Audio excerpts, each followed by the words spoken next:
Sir Doppler effect जो है apparent change in frequency, okay, apparent change in frequency due to the relative motion. भाई यहाँ पे ये एक इंपॉर्टेंट टर्म है रिलेटिव मोशन।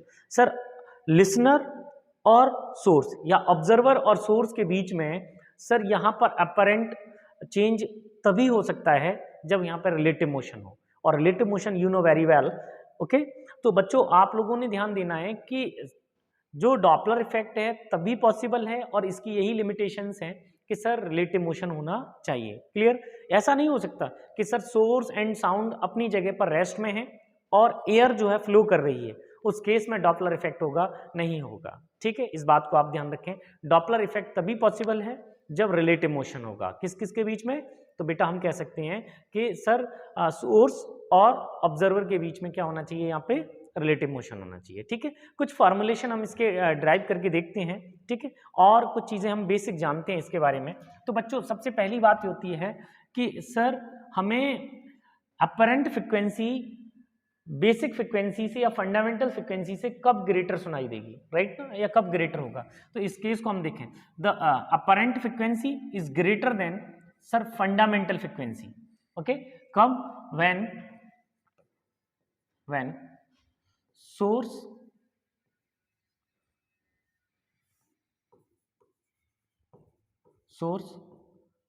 ऑब्जर्वर, सोर्स और ऑब्जर्वर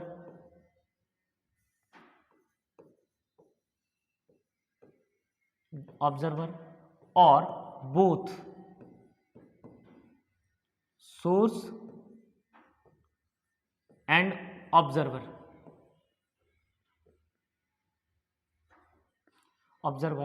राइट ना, observer approach to each other.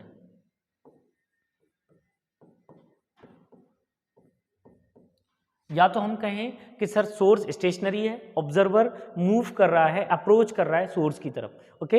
या फिर हम कहें कि सर ऑब्जर्वर स्टेशनरी है, सोर्स मूव कर रहा है या अप्रोच कर रहा है टू द ऑब्जर्वर, ओके। या फिर दोनों एक दूसरे की तरफ मूव कर रहे हैं। उस केस में हमें apparent frequency sir basic frequency या फंडामेंटल फ्रिक्वेंसी से ज़्यादा सुनाई देगी, राइट ना, इंक्रीज होगी। दूसरा केस कौन सा पॉसिबल है सर? जब apparent frequency is less than sir fundamental frequency हो। तो इसका केस है व्हेन सोर्स और ऑब्जर्वर और बोथ मूव अवे, एक दूसरे से जाएं, एक दूसरे से दूर जाएं, move away from each other,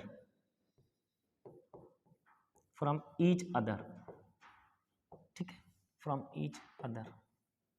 इस बात को ध्यान रखेंगे, जब एक दूसरे से दूर जाए या कोई एक दूर जाए, जैसे सोर्स अगर स्टेशनरी है तो ऑब्जर्वर दूर जाए, राइट ना, अवे फ्रॉम द सोर्स।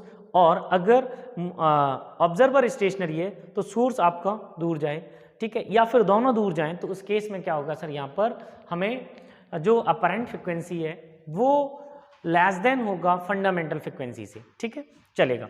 अब हमको ये केस कंसीडर कर लेते हैं, मान लेते हैं यहाँ पे कि हमारे पास फर्स्ट केस है ऑब्जर्वर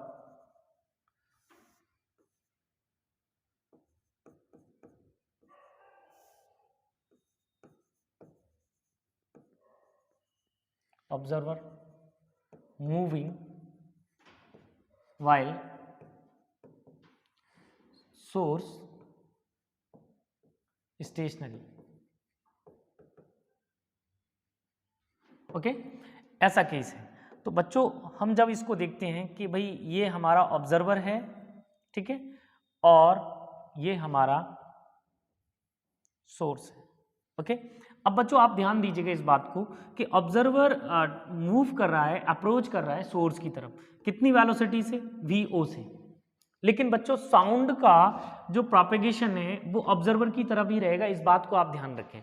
साउंड की डायरेक्शन को हमेशा हम ऑब्जर्वर की तरफ मानेंगे, ठीक है, इस बात को आप विशेष तौर पे ध्यान रखेंगे, ठीक है। और सर हम मान लेते हैं कि ये फर्स्ट पोजीशन है और जब ये मूव कर रहा है तो सर इसकी एक सेकंड पोजीशन भी आएगी, जैसे हम ये कह सकते हैं O2, ओके, चलेगा। तो बच्चों सबसे पहला हमने यहाँ पे क्या किया कि सोर्स से ऑब्जर्वर तक की जो डिस्टेंस है उसको हमने एल ले लिया, ठीक है। और यहां पर लेट अस कंसीडर है ना, फर्स्ट वन सर, साउंड का जो एंगुलर फ्रिक्वेंसी है वो ओमेगा है, ठीक है, टाइम पीरियड टी नॉट है, और sir velocity of sound v है, distance between initial distance between observer and source कितना है सर, कैपिटल एल है, ठीक है। इस बात को आप ध्यान रखेंगे। अब हम ये कहेंगे कि सर सोर्स से जब कोई एक साउंड क्रिएट हो रहा है, ठीक है, तो बच्चों यहां से जो साउंड चलेगा उसको आप समझें कि जो साउंड यहां से स्टार्ट कर रहा है मूव करना, वो हम बोलेंगे सर एक क्रेस्ट है, ओके। और फाइनली हमें जो मिल रहा है वो क्या मिल रहा है, एक क्रेस्ट ही मिलेगा, ठीक है। तो इस केस में बच्चों हमने क्या किया कि जो क्रेस्ट यहां से चला और यहां पहुंचा, ठीक है, तो उसे कितना टाइम लगेगा, तो सबसे पहले कि सर हमारे पास जो वेलोसिटी ऑफ साउंड है v है और वेलोसिटी ऑफ ऑब्जर्वर कितना है, v नॉट है, तो दोनों के बीच में रिलेटिव वेलोसिटी अगर निकाली जाए तो v भाई अपोजिट चल रहे हैं तो relative velocity v not plus v होगा। और टाइम कितना लगेगा, तो सबसे पहले हम कहेंगे कि sir time taken to approach right ना the crest to the observer कितना होगा sir, L upon v plus v naught. Point clear, ठीक। अब हम ये कहेंगे कि sir after time t naught, भाई एक टाइम पीरियड के बाद इससे दूसरा क्रेस्ट चलना स्टार्ट करेगा, तब तक ऑब्जर्वर कुछ ना कुछ आगे आ जाएगा। तो भाई ऑब्जर्वर कितना आगे आ जाएगा, तो बच्चों आप ध्यान दीजिएगा कि ऑब्जर्वर का स्पीड है v नॉट और टाइम कितना ले मिला इसको, टी नॉट। भाई सेकंड टाइम पीरियड के बाद एक नेक्स्ट क्या निकलेगा, क्रेस्ट निकलेगा, ठीक है। तो क्रेस्ट यहां से चलना स्टार्ट करेगा, तब तक ऑब्जर्वर इस पोजीशन पे आ जाएगा, ठीक है।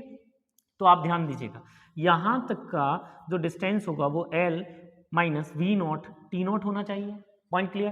तो बच्चों हम कह सकते हैं time T2, time taken to reach the second crest to the observer कितना हो जाएगा सर, टी नॉट तो ऑलरेडी हम कर चुके हैं टाइम, ठीक है, निकल चुका है हमारे पास, plus L minus v not t naught, इतनी डिस्टेंस है, और हमारे पास जो वेलोसिटी है वो कितनी है, v plus v not, v plus v not. Clear है क्या ये बच्चों, ध्यान दीजिएगा। जब हम कहते हैं कि इनिशियली जब स्टार्ट होता है तो टाइम कितना लगा, L upon v plus v not, लेकिन जब हम कहेंगे कि सेकंड क्रेस्ट जब हम ऑब्जर्वर तक पहुंचेगा तो ऑलरेडी टी नॉट तो निकल चुका है time, so T2 is equal to t not plus इतना, ठीक है।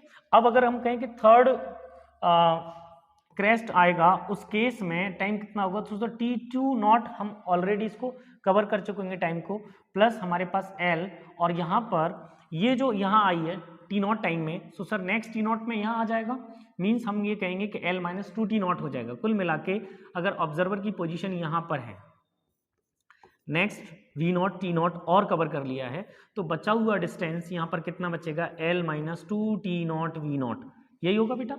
तो बेटा यहाँ पर भी टाइम हम लिख सकते हैं 2 v not t not upon नीचे कितना आ जाएगा, v प्लस वी नॉट। बच्चों अगर हम कहें कि nth क्रेस्ट जो है जब सोर्स से निकलेगा उस केस में टाइम कितना लगेगा, तो हम कह सकते हैं n plus oneth crest, n plus oneth crest है ना, अप्रोच द ऑब्जर्वर, ठीक है। So t n plus oneth crest कितने में आएगा सर, देखिएगा हम कहेंगे कि सर जो सेकंड क्रेस्ट है वो टी टाइम में है, थर्ड क्रेस्ट 2 टी टाइम में है, मीन्स यहाँ पर एक हमेशा कम चल रहा है कि नहीं, यहाँ पर भी देखो वी नॉट 3 वी नॉट, ये यहाँ वी नॉट, यहाँ 2 v not, next 3 v not, मतलब फोर्थ वाला 3 वी नॉट आता, थर्ड वाला 2 वी नॉट आया है, ठीक है, और थर्ड वाला 2 टी नॉट आया है, दैट्स वाई n प्लस 1 वाला यहाँ पे कितना आएगा, n t not plus L minus n v not t not upon v plus v not, okay. तो बच्चों अगर मैं आपसे कहूं कि सर कितने टाइम इंटरवल में n क्रेस्ट जो हैं किसी ऑब्जर्वर को अप्रोच किए, या n crest counted by n crest counted by observer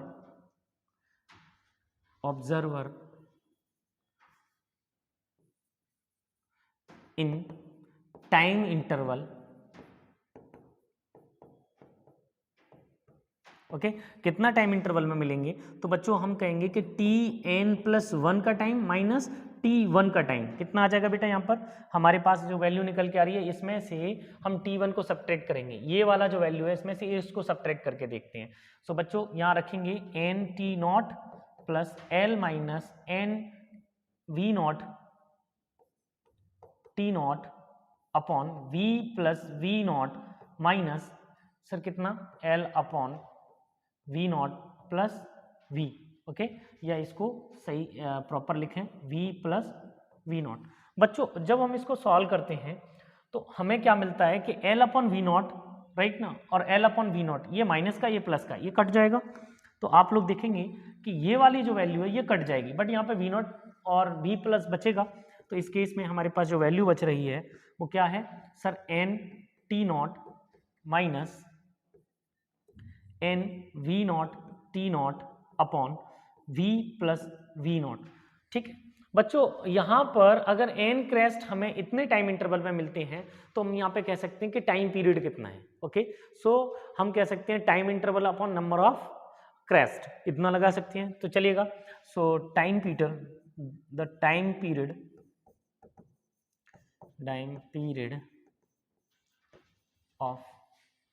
period, ठीक है। So time period t is equal to हमारे पास वैल्यू निकल आएगी n कॉमन ले लो, ठीक है, और nT0 कॉमन ले लेते हैं 1 minus V0 upon V plus V0, okay divided by sir n से आप n को कट कर देंगे बेटा, तो t is equal to T0 और इसको जरा सॉल्व करेंगे तो हमारे पास आएगा V upon V plus V0, okay बच्चों। ये अगर टाइम पीरियड आ गया है तो क्या टाइम पीरियड हमारे पास होता है तो हम फ्रीक्वेंसी निकाल सकते हैं। Frequency is the reciprocal of time period.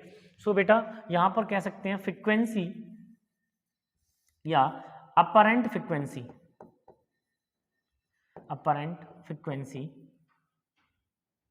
Okay f is equal to f naught, okay और इसको हम देखिएगा इसको रेसिप्रोकल करो 1/t f 1/t0 f0 और इसको रेसिप्रोकल करेंगे तो v plus V0 upon v, यही हमारे पास क्या हो जाएगा बेटा टाइम पीरियड का फ्रीक्वेंसी का फॉर्मूला आ जाएगा। जब कोई सर ऑब्जर्वर मूव करता है, अप्रोच करता है किसको, सोर्स को, स्टेशनरी सोर्स को, ठीक है।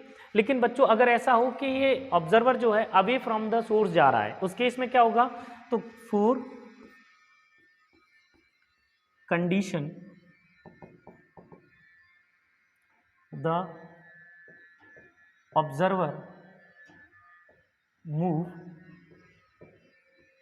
अवे फ्रॉम सोर्स, ओके तो उस केस में पुट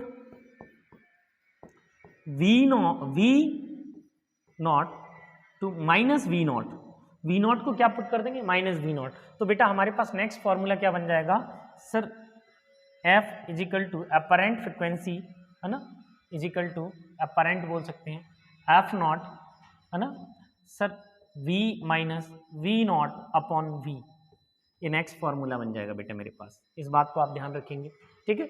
अच्छा दूसरी कंडीशन क्या हो सकती है सर, नेक्स्ट कंडीशन जो है यहाँ पर पॉसिबल है कि सर